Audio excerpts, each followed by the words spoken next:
মরুভূমির পথ দিয়ে দৌড়ে আর কান্দে আর ডাকে মদিনার পাখিরা রে, আয় মদিনার খবর, একটা খবর নিয়ে যা, কুফা নগরীর অবস্থা ভালো না, আমাদের বাবা মুসলিম বিন আকিলকে কুরবানি করে দিয়েছে, আমরা দুই ভাইকে খুঁজতেছে, রাস্তা পাই না, কোথায় যাব, হুসাইন যেন কুফায় না আসে, খবর নিয়ে যা।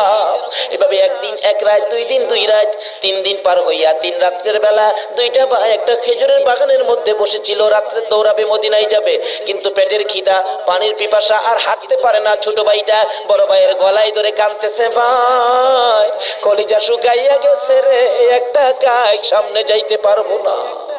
দুইজন গলাগুলি করে খেজুরের বাগানের মাঝখানে ঘুমিয়ে গেছে। এই খেজুরের বাগানের মালিকের নাম ছিল হারেস। হারেস নিজেও তরবারি লইয়া ঘুরতেছে।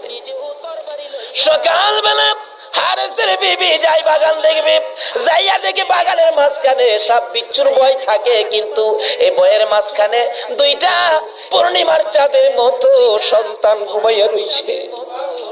আস্তে আস্তে কাছে যাইয়া ছোট্ট ভাইটার মাথায় হাত দিলে চোখ খুলে দেখি কুফার মহিলা, চিৎকার মারছে, ভাই গো আর ঘুমাইস না, কুফাবাসী আমাদের খবর পেয়ে ফেলছে, মদিনায় বুঝি আর যাওয়া হবে না, তুমি আমার মা লাখো, আমার মা নাই, বাবা নাই, আমরা মদিনার সন্তান, আমরা মদিনার আওলাদ, কুফাবাসীর কাছে আমাদের খবর দিও না।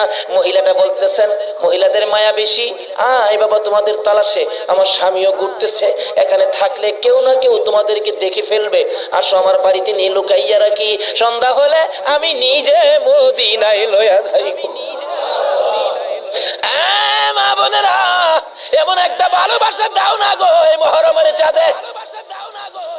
সন্ধ্যা হইবার আগে বাচ্চা দুইটা রান্না করে রাখছিল, ছোট্ট ভাইটা ঘুম থেকে উঠে বসে বসে কান্দে, মা মা কই।